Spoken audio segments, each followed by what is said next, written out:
This wooden box was filled with gold, but the two salvagers had no idea at the time. They floated the box up to the surface, but an accident happened while pulling it onto the boat. A crew member made a mistake and the box broke open.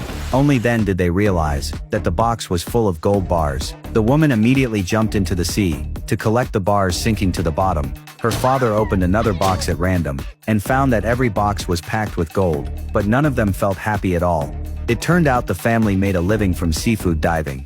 Before each dive he would pray to the sea god, asking for protection for his children. The women dropped float markers into the water, then dived down to harvest abalone and other shellfish. The men used hooks to pull the seafood up onto the boat, then they would take it to the dock to sell. But one day they suddenly noticed, all the seafood had turned color and started to rot. It was all because of a newly built chemical plant, which had dumped waste and polluted the nearby waters. So they had no choice but to stop their diving work. While the man was worrying about this, a villager named Jack introduced him to something new. Jack suggested a partnership, using his salvage boat for smuggling goods. He would handle everything. The man just had to take the boat to a certain spot, then dive down and bring the cargo up. The man was very hesitant about doing anything illegal, but with a big family to feed, he eventually agreed. At night a cargo ship would dump goods into the sea, and by morning the man would arrive at the designated area. His daughters would dive down and retrieve the goods. For them this was a piece of cake. They quickly brought everything up onto the boat. The goods were a hit on the market. In no time the business took off. The man made a lot of money, and eventually cornered the local supply. This made money way faster than seafood, but it also caught the attention of the police, who began investigating them multiple times. Luckily the man was very cautious, and managed to avoid getting caught each time.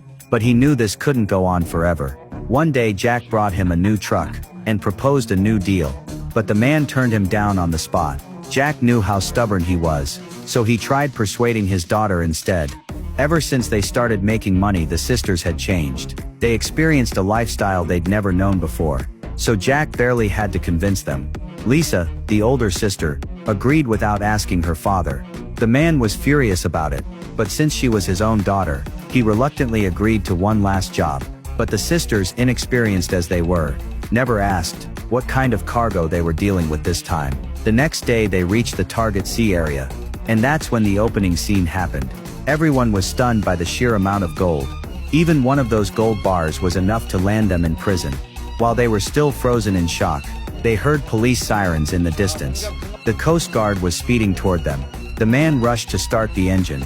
Lisa surfaced as soon as she heard the noise. They all began throwing the boxes back into the sea. As long as they weren't caught red-handed they